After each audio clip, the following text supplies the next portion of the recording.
สวัสดีครับยินดีต้อนรับทุกท่านเข้าสู่พอดแคสต์ที่จะพาคุณดิ่งลึกไปในมุมมืดของสังคมและจิตใจมนุษย์กับรายการหลังม่านสีเทาเพราะความจริงมักถูกซ่อนไว้หลังม่านท่ามกลางแสงสลัวของห้องเช่ารูหนู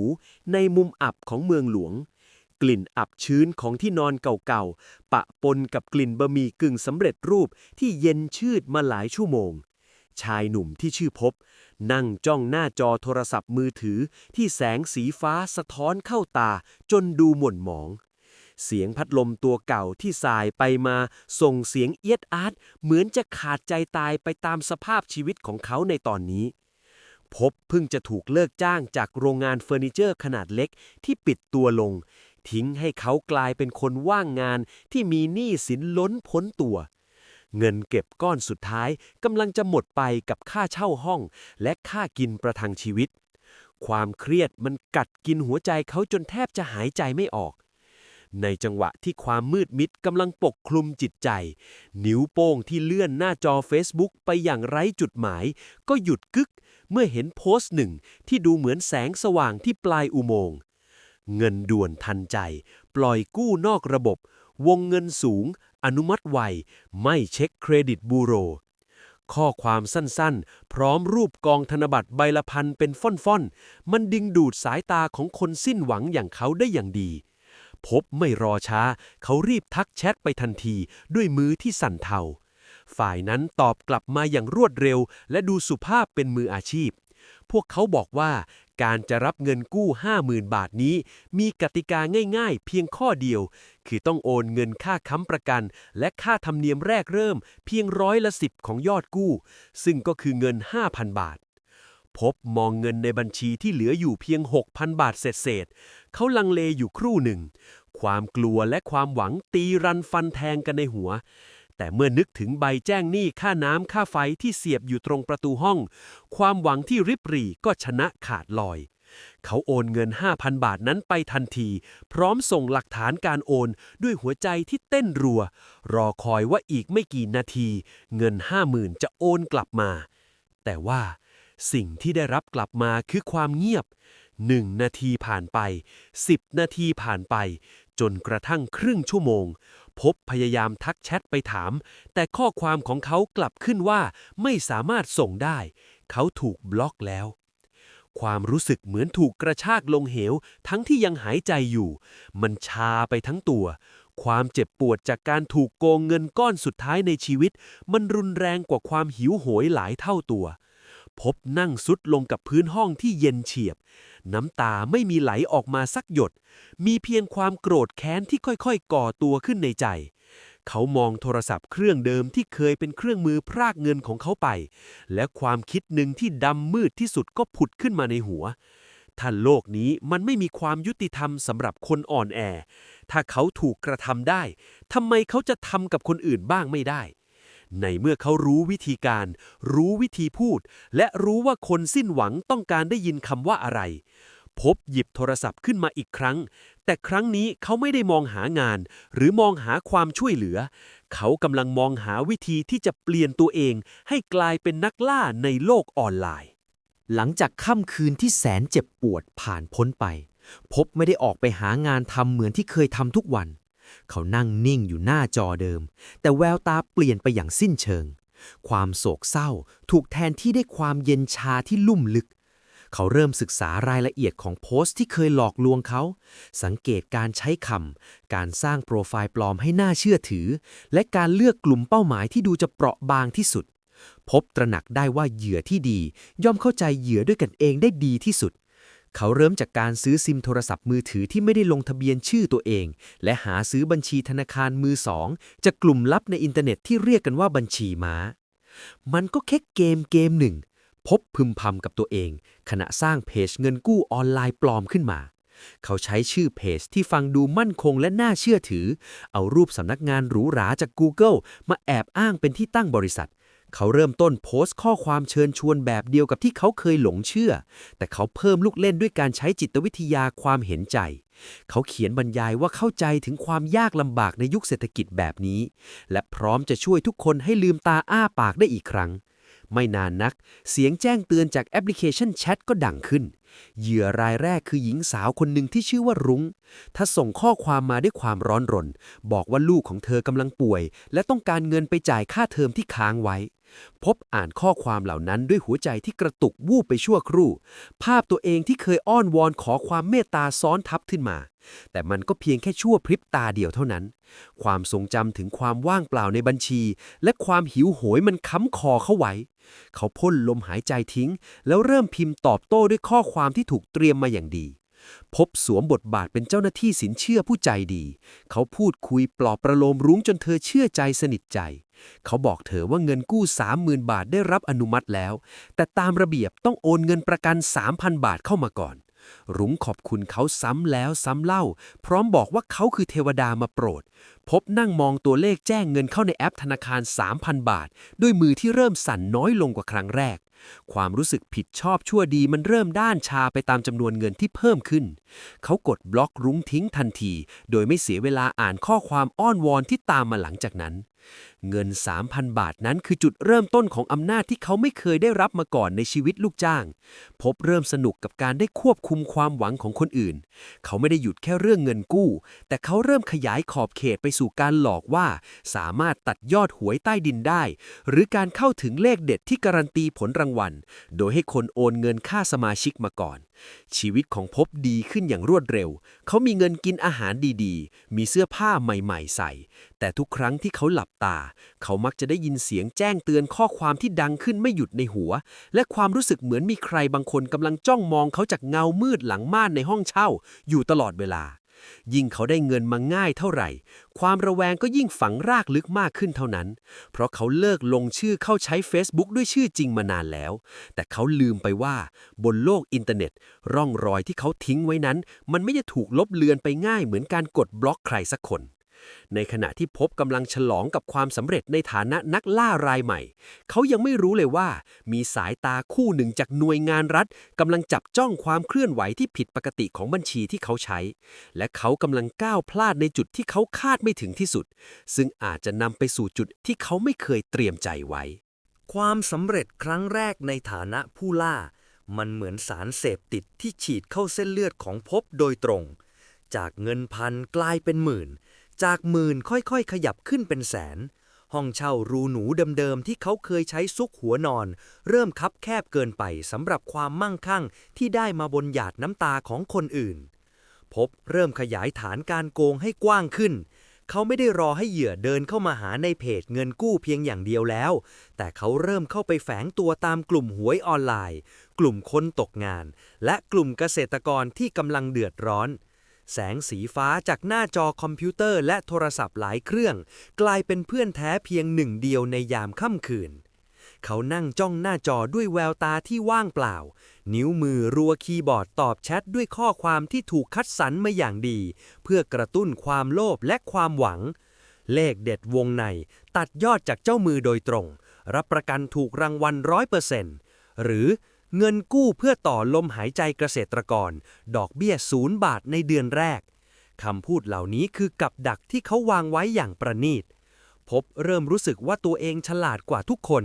เขาเคยเป็นไอ้โง่ที่โดนหลอกมาก่อนแต่วันนี้เขากลายเป็นครูที่สอนบทเรียนราคาแพงให้กับคนอื่นเขาบอกตัวเองเสมอว่าสิ่งที่เขาทำมันก็แค่การหมุนเวียนเงินในระบบใครโง่ก็ต้องจ่ายใครอ่อนแอก็ต้องแพ้ไปมันคือสัจธรรมของโลกใบนี้ที่เขาเพิ่งจะเข้าใจอย่างถ่องแท้แต่ยิ่งเงินในบัญชีม้าที่เขาถืออยู่พอกพูนขึ้นเท่าไหร่ความเงาสงบในใจเขากลับยิ่งเลือนหายไปวันหนึ่งมีชายวัยกลางคนชื่อลุงศักดิ์ทักมาหาเขาด้วยน้ำเสียงอ้อนวอนผ่านข้อความเสียง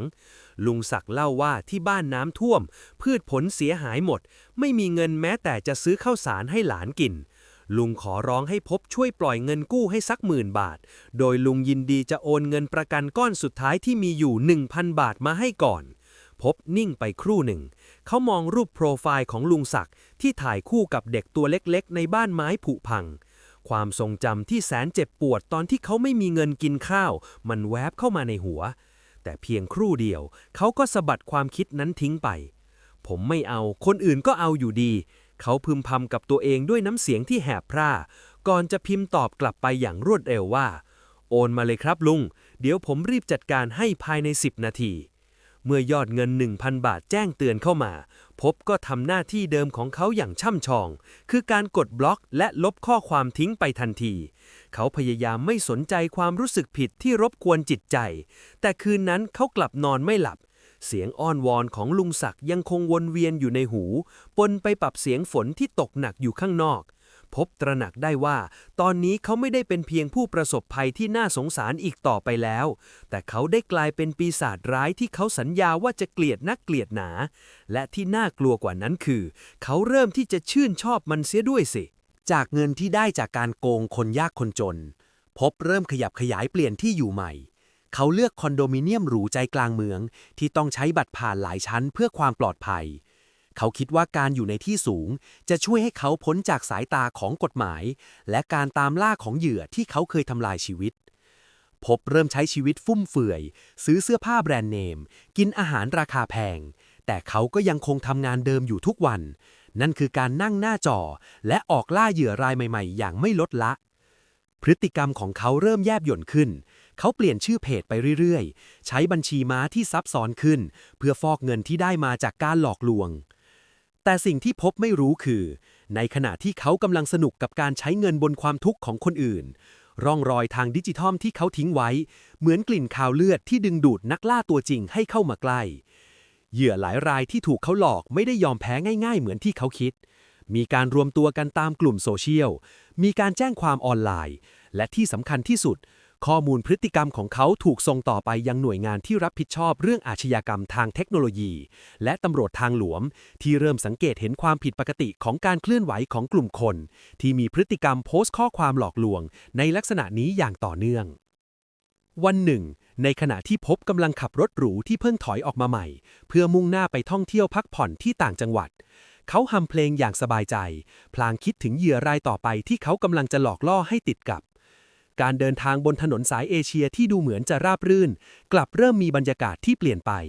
เขาเริ่มสังเกตเห็นรถสายตรวจของตำรวจทางหลวงขับตามหลังมาในระยะที่สม่ำเสมอ ใจของเขาเริ่มเต้นรัวผิดจังหวะ ไม่หรอก เขาแค่ลาดตระเวนตามปกติ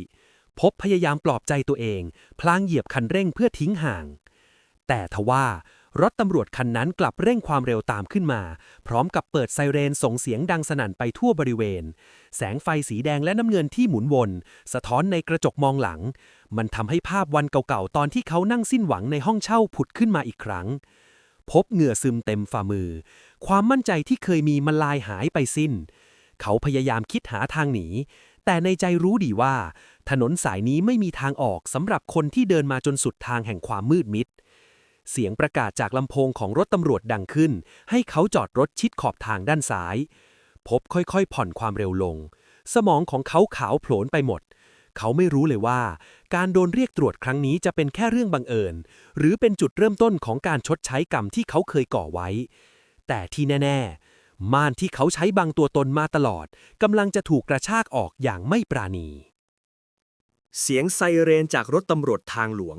ยังคงกรีดร้องก้องอยู่ในหัวของภพ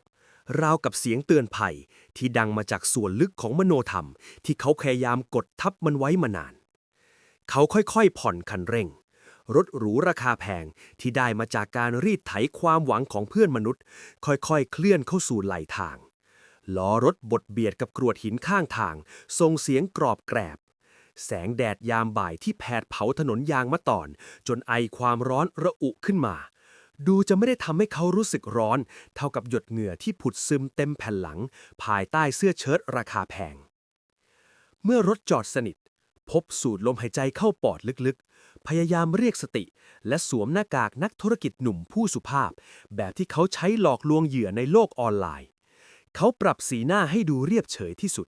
ขณะที่กระจกไฟฟ้าค่อยๆเลื่อนลง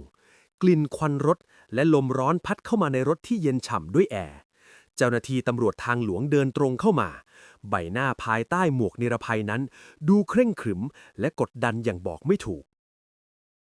ขอประทานโทษครับเจ้าหน้าที่ผมขับรถเร็วเกินไปหรือเปล่าครับพบเอ่ยถามด้วยน้ำเสียงที่นุ่มนวลที่ดูใจเย็นเกินกว่าคนปกติที่ถูกเรียกตรวจเขาหวังว่าความใจดีและท่าทางที่ดูมีฐานะจะช่วยให้เขารอดพ้นจากสถานการณ์นี้ไปได้แต่เจ้าหน้าที่ไม่ได้ตอบคำถามนั้น เขากลับขอตรวจดูใบอนุญาตขับขี่และบัตรประจำตัวประชาชนด้วยสายตาที่จ้องลึกเข้าไปในดวงตาของภพราวกับจะมองให้ทะลุเข้าไปถึงความลับที่ซ่อนอยู่หลังม่านตาคู่สีเข้มนั้นในขณะที่เจ้าหน้าที่กำลังตรวจสอบเอกสารภพเหลือบมองไปที่เบาะข้างคนขับมีกระเป๋าสะพายใบหนึ่งซึ่งข้างในบรรจุโทรศัพท์มือถือที่เขาใช้ก่อเหตุไว้ถึง5 เครื่องทุกเครื่องยังคงมีการแจ้งเตือนข้อความจากเหยื่อที่หลั่งไหลเข้ามาไม่ขาดสายหัวใจของเขาเต้นรัวเหมือนกลองรบที่กำลังจะแตกเขาคิดในใจว่าถ้าเจ้าหน้าที่ขอตรวจค้นรถทุกอย่างที่เขาสร้างมาจะพังทลายลงทันทีและความกังวลของเขาก็เป็นจริงเมื่อเจ้าหน้าที่อีกนายเดินอ้อมมาทางฝั่งผู้โดยสารแล้วเคาะกระจกเบาๆพร้อมกับส่งสัญญาณให้เขาลงจากรถรบกวนเชิญลงจากรถสักครู่ครับเราได้รับแจ้งประสานงานมาว่ารถคันนี้อาจมีส่วนเกี่ยวข้องกับการกระทำความผิดบางอย่างคำพูดนั้นเหมือนสายฟ้าที่ฟาดลงมากลางใจพบก้าวขาลงจากรถโดยความรู้สึกที่เหมือนโลกกำลังหมุนเคว้งพละกำลังที่เคยมีดูเหมือนจะเหือดแห้งไปในพริบตาเขายืนอยู่ท่ามกลางเปลวแดดที่แผดเผามองดูเจ้าหน้าที่เริ่มตรวจค้นในรถทีละจุดอย่างละเอียดจนกระทั่งมือของเจ้าหน้าที่คว้าเอากระเป๋าสะพายใบนั้นขึ้นมาพบหลับตาลงนิ่งๆเขารู้ดีว่าเกมที่เขาเป็นคนคุมกติกามาตลอดบัดนี้เขากำลังจะเป็นผู้แพ้และเป็นบทเริ่มต้นของการชดใช้ที่ยาวนานกว่าที่เขาจะจินตนาการได้บรรยากาศภายในสถานีตำรวจทางหลวงนั้นดูเงียบเหงาจนหน้าขนลุกแสงไฟจากหลอดนีออนบนเพดานส่งเสียงหึ่งๆตลอดเวลาปนเปไปกับเสียงพัดลมตั้งโต๊ะที่ส่ายไปมาอย่างช้าๆพบนั่งอยู่บนเก้าอี้ไม้ตัวแข็งในห้องสืบสวนมือทั้งสองข้างที่เคยรัวแป้นพิมพ์หลอกลวงคนนับร้อยบัดนี้ถูกพันธนาการไว้ด้วยกุญแจมือที่เย็นเฉียบและหนักอึ้งความเงียบในห้องมันกดดันจนเขาแทบจะทนไม่ไหวทุกครั้งที่มีคนเดินผ่านหน้าห้องหัวใจของเขาจะกระตุกวูบด้วยความหวาดระแวงเจ้าหน้าที่ชุดจับกุมวางโทรศัพท์มือถือทั้ง5 เครื่องลงบนโต๊ะไม้ตัวเก่าพร้อมกับสมุดบัญชีธนาคารอีกหลายเล่มที่เป็นชื่อของคนอื่นที่เขาซื้อมาเป็นบัญชีม้านายรู้ไหมว่ามีคนไปแจ้งความจับนายกี่ท้องที่แล้วเจ้าหน้าที่เอ่ยขึ้นด้วยน้ำเสียงราบเรียบแต่ส่งพลังเขาเปิดหน้าจอคอมพิวเตอร์ให้พบดูข้อมูลการโอนเงินร่องรอยการโพสต์ในสื่อสังคมออนไลน์และที่สำคัญที่สุดคือข้อความแชทที่พบใช้พูดคุยกับเหยื่อทุกอย่างถูกรวบรวมไว้เป็นหลักฐานที่ดิ้นไม่หลุดพบก้มหน้ามองพื้นห้องที่เต็มไปด้วยรอยขีดข่วนเขาพยายามจะปฏิเสธพยายามจะบอกว่าเขาเป็นแค่คนกลางแต่เมื่อเห็นรูปโปรไฟล์ของลุงศักดิ์และผู้เสียหายรายอื่นๆปรากฏอยู่บนหน้าจอความทรงจำเรื่องที่เขาเคยถูกหลอกจนหมดตัวมันก็ย้อนกลับมาทำร้ายเขาเองเขาเคยเกลียดมิจฉาชีพพวกนั้นเข้ากระดูกดำแต่ตอนนี้เขากลับกลายเป็นคนที่เลวตรามยิ่งกว่าเพราะเขาทำทั้งที่รู้ซึ้งถึงความเจ็บปวดนั้นดีที่สุดผมไม่ได้อยากทำพบพึมพำออกมาด้วยน้ำเสียงที่สั่นเครือหยดน้ำตาที่เขาคิดว่ามันแห้งเหือดไปนานแล้วค่อยๆไหลอาบแก้มผมเคยโดนหลอกมาก่อนพวกมันเอาเงินก้อนสุดท้ายในชีวิตผมไปจนผมแทบจะฆ่าตัวตายผมแค่อยากได้เงินคืนผมแค่อยากมีชีวิตรอดเขาเริ่มระเบิดอารมณ์ออกมาพร้อมกับความคับแค้นใจที่สะสมมานานการสารภาพในครั้งนี้ไม่ใช่เพราะความสำนึกผิดทั้งหมดแต่มันคือการพยายามหาเหตุผลมาสร้างความชอบธรรมให้กับการกระทำที่ผิดมหันต์ของตัวเองเจ้าหน้าที่จ้องมองเขาด้วยสายตาที่เวทนาแต่ไม่ใจอ่อนการที่นายเคยเป็นเหยื่อไม่ได้หมายความว่านายมีสิทธิ์ที่จะไปสร้างเหยื่อคนใหม่นายรู้ไหมว่าเงินประกัน 10% ที่นายเชิดไปบางคนมันคือเงินทั้งชีวิตของเขาบางคนเขาต้องไปกู้หนี้ยืมสินคนอื่นมาเพื่อจะมาให้นายหลอกนายทำลายชีวิตคนอื่นเพียงเพราะนายอยากจะสบายนายคิดว่ามันคุ้มกันแล้วเหรอคำถามนั้นเหมือนมีดที่กรีดลึกเข้าไปในใจพบเงยหน้าขึ้นมองเจ้าหน้าที่ความจริงที่เขาซ่อนไว้หลังม่านแห่งความโลภบัดนี้มันกระจ่างชัดจนเขาไม่สามารถหลบตาใครได้อีกต่อไปแต่นี่เป็นเพียงแค่จุดเริ่มต้นของการสืบสวนเท่านั้นเพราะข้อมูลในโทรศัพท์เหล่านั้นกำลังจะนำพาไปสู่เครือข่ายที่ใหญ่กว่าที่เขาคาดคิดและเขาอาจจะเป็นเพียงหมากตัวหนึ่งในกระดานที่ซับซ้อนกว่าเดิมความมืดมิดในห้องสืบสวนดูเหมือนจะเข้มข้นขึ้นตามเข็มนาฬิกาที่เดินไปอย่างเชื่องช้าพบนั่งก้มหน้านิ่ง สองมือที่ถูกพันธนาการสั่นเทาอย่างควบคุมไม่ได้ เขาไม่ได้สั่นเพราะความหนาวจากเครื่องปรับอากาศที่พ่นลมเย็นฉ่ำออกมา แต่มันคือความสั่นสะท้อนจากความจริงที่กำลังกัดกินใจ พบพยายามกลืนน้ำลายที่เหนียวหนืดลงคอ ขณะที่เจ้าหน้าที่เริ่มกางเอกสารชุดใหญ่ลงบนโต๊ะไม้ที่ดูทรุดโทรม เอกสารเหล่านั้นไม่ใช่แค่เศษกระดาษ แต่มันคือบันทึกร่องรอยการเดินทางของเงินทุกบาททุกสตังค์ที่เขาสูบมาจากความหวังของคนอื่น เขานึกถึงวันแรกที่ตัดสินใจก้าวเข้าสู่เส้นทางสายนี้ วันที่เขาโกรธแค้นโลกทั้งใบเพราะเงินหลายหมื่นบาทถูกโกงไปต่อหน้าต่อตา เขาจำความรู้สึกตอนนั้นได้ดี มันเหมือนโลกพังทลาย แต่ตอนนี้เขากลับเป็นคนที่ทำลายโลกของคนอื่นซะเอง เจ้าหน้าที่ชี้ไปที่ยอดเงินที่ไหลผ่านบัญชีม้าที่เขาถืออยู่ ตัวเลขสีแดงเหล่านั้นมันสะท้อนภาพใบหน้าของเหยื่อที่เขาไม่เคยเห็นหน้า แต่ละยอดเงินคือหนึ่งความหวังที่ถูกฆ่าตายด้วยน้ำมือของเขา พบเริ่มเข้าใจแล้วว่า ข้ออ้างที่ว่าเขาเคยเป็นผู้ประสบภัยมาก่อน มันเป็นเพียงม่านที่เขาสร้างขึ้นมาบังความละโมบของตัวเองเท่านั้น ยิ่งเจ้าหน้าที่ซักถามลึกเข้าไปถึงวิธีการเลือกเหยื่อ พบยิ่งรู้สึกว่าตัวเองดูต้อยต่ำและน่าเกลียดชัง เขาเล่าถึงจิตวิทยาที่ใช้หลอกล่อ เขาจะเลือกคนที่ดูท่าทางจะขัดสนที่สุด คนที่มักจะโพสต์ระบายความทุกข์ในโลกออนไลน์ เพราะคนเหล่านั้นจะขาดความยับยั้งชั่งใจ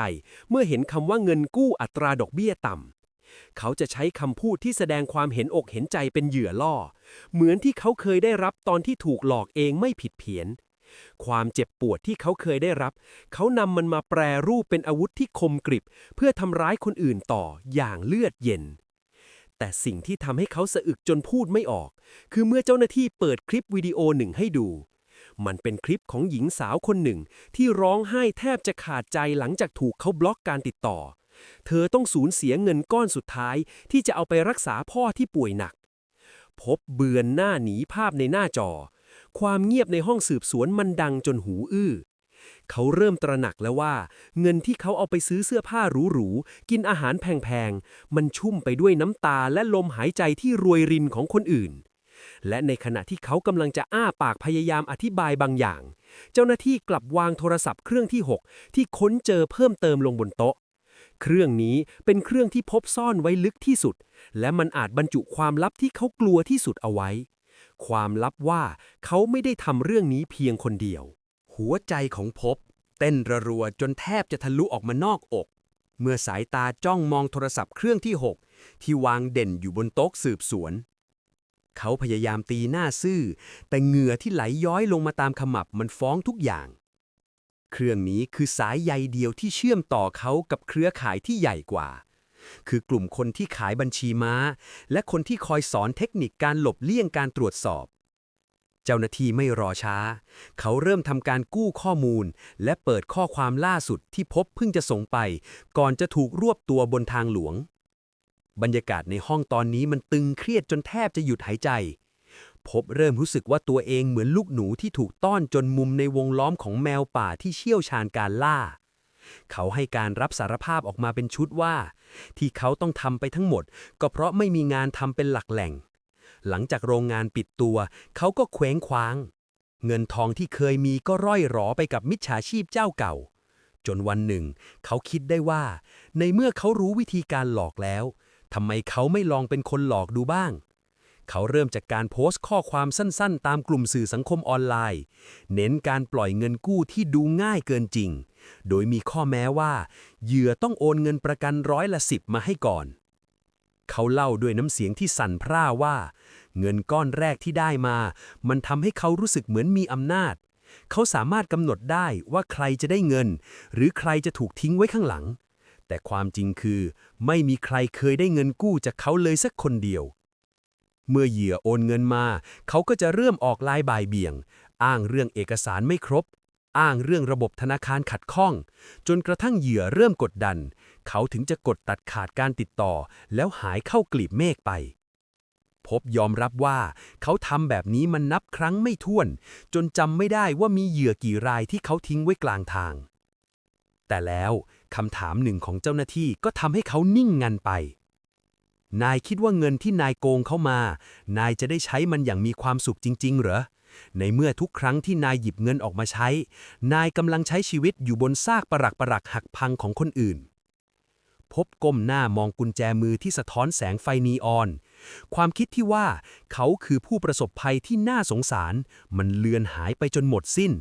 เหลือเพียงอาชญากรที่ทำลายสังคมเพื่อความอยู่รอดของตัวเองในขณะที่การสืบสวนกำลังดำเนินไปถึงจุดสำคัญ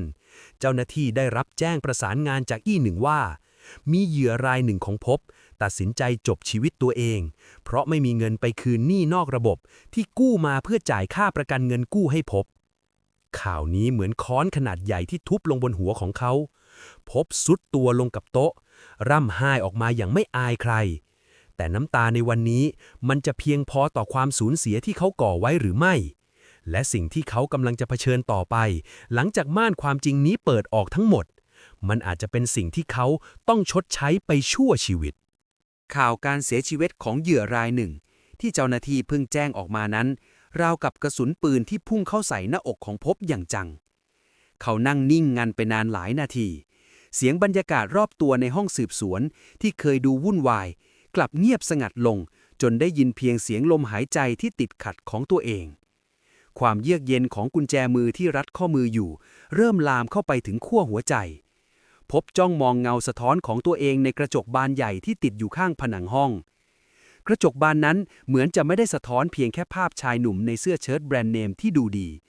แต่เป้าหมายที่เขาสะท้อนกลับมาคือภาพของปีศาจที่เติบโตขึ้นจากความแค้นและความโลภเขาเริ่มนึกถึงตอนที่ตัวเองโดนหลอกครั้งแรกเงินหลายหมื่นที่เสียไปตอนนั้นมันทำให้เขาเจ็บปวดจนอยากตายแต่เขากลับเลือกที่จะส่งต่อความตายนั้นให้คนอื่นเพียงเพื่อจะประทังชีวิตตัวเองไปวันๆเขาให้การเพิ่มเติมกับเจ้าหน้าที่ด้วยน้ำเสียงที่แตกพร่าว่ายอดเงินที่เขาได้มาแต่ละครั้งไม่ว่าจะเป็นค่าประกันเงินกู้10%หรือเงินที่หลอกว่าสามารถตัดยอดหวยได้เขาไม่ได้เอาไปทำอะไรที่มันงอกเงยเลย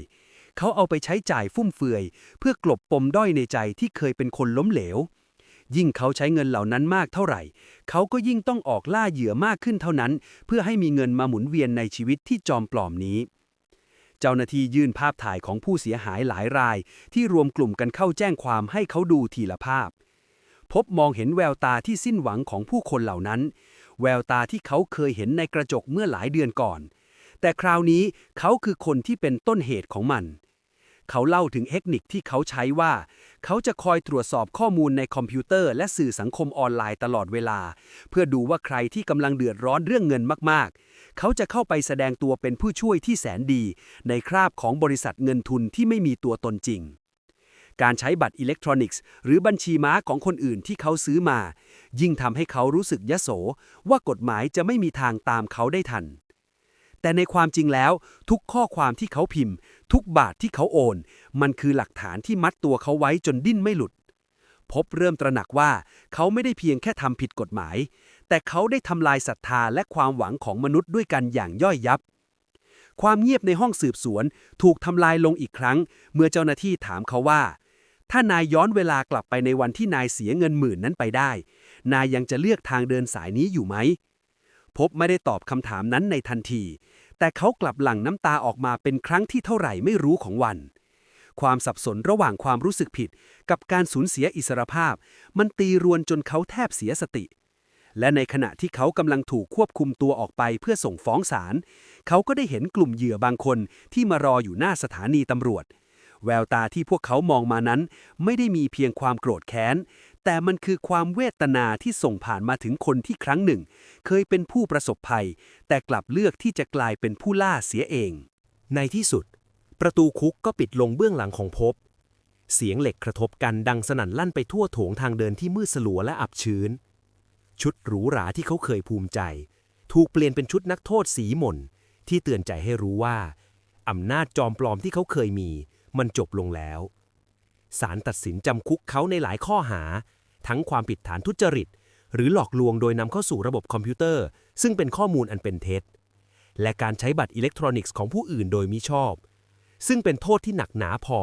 ที่เขาจะต้องใช้เวลาส่วนใหญ่ของชีวิตที่เหลืออยู่หลังกรงเหล็กนี้บทสรุปของเรื่องราวนี้คือกระจกเงาแห่งกรรมที่ชัดเจนที่สุด พบเริ่มต้นจากการเป็นคนธรรมดาที่ถูกทำร้ายโดยอาชญากรไซเบอร์แต่แทนที่เขาจะเลือกใช้ความเจ็บปวดนั้นเป็นบทเรียนเพื่อระวังตัวหรือช่วยเหลือผู้อื่นเขากลับเลือกที่จะหยิบอาวุธชนิดเดียวกันนั้นขึ้นมาฟาดฟันคนอื่นที่อ่อนแอกว่ากรรมที่เขาเคยก่อไว้มันไม่ได้ย้อนกลับมาหาเขาในรูปแบบของเงินที่หายไปแต่มันย้อนกลับมาในรูปแบบของการสูญเสียความเป็นมนุษย์และอิสรภาพอย่างถาวรเงินแสนเงินล้านที่เคยถ่านมือบัดนี้เหลือเพียงความว่างเปล่าและหนี้แค้นที่เขาไม่มีวันชดใช้ได้หมดทางรอดสำหรับพวกเราทุกคนในยุคที่ความลวงอยู่ใกล้เพียงแค่ปลายนิ้วคือสติและความไม่โลภเราต้องจำไว้เสมอว่าของถูกและดีไม่มีในโลกและเงินกู้ที่ต้องให้โอนเงินประกันไปก่อนนั้นคือมิจฉาชีพแน่นอน100%อย่าให้ความสิ้นหวังมาบังตาจนเรามองไม่เห็นกับดักที่วางไว้และที่สำคัญที่สุดเมื่อเราถูกกระทำอย่าเลือกทางเดินที่ผิดเพื่อแก้แค้นโลกเพราะสุดท้ายแล้วคนที่เราทำร้ายมากที่สุดอาจไม่ใช่ใครที่ไหนแต่เป็นตัวเราเองที่ต้องจมอยู่กับความมืดมิดที่ไร้ทางออกเหมือนอย่างที่พบกำลังเผชิญอยู่ในตอนนี้ชีวิตหลังม่านสีเทาของพบได้กลายเป็นอุทาหรณ์ครั้งสำคัญว่าความจริงที่เราพยายามซ่อนไว้ด้วยเล่ห์เหลี่ยมและเทคโนโลยีวันหนึ่งมันจะถูกเปิดเผยออกมาในวันที่เราไม่เหลืออะไรเลยความเจ็บปวดในอดีตไม่ใช่ข้ออ้างของการทำชั่วและความมั่งคั่งบนน้ำตาของผู้อื่นคือความสุขที่สั้นที่สุดเท่าที่มนุษย์จะหาได้เมื่อม่านปิดลงสิ่งที่เหลืออยู่เพียงความจริงที่ไม่อาจแก้ไขและเวลาที่สูญเสียไปอย่างไม่มีวันเรียกคืนขอบคุณทุกท่านที่ติดตามรับฟังเรื่องราวในพาร์ทสุดท้ายนี้และขอให้เรื่องของพบเป็นเครื่องเตือนใจให้เราก้าวเดินด้วยความระมัดระวังในโลกที่เต็มไปด้วยเงาบังตาแล้วกลับมาพบกันใหม่ในตอนต่อไปที่จะพาคุณไปเจาะลึกเบื้องหลังความจริงที่คาดไม่ถึงสำหรับวันนี้สวัสดีครับเพราะความจริงมักถูกซ่อนไว้หลังม่านกับรายการหลังม่านสีเทา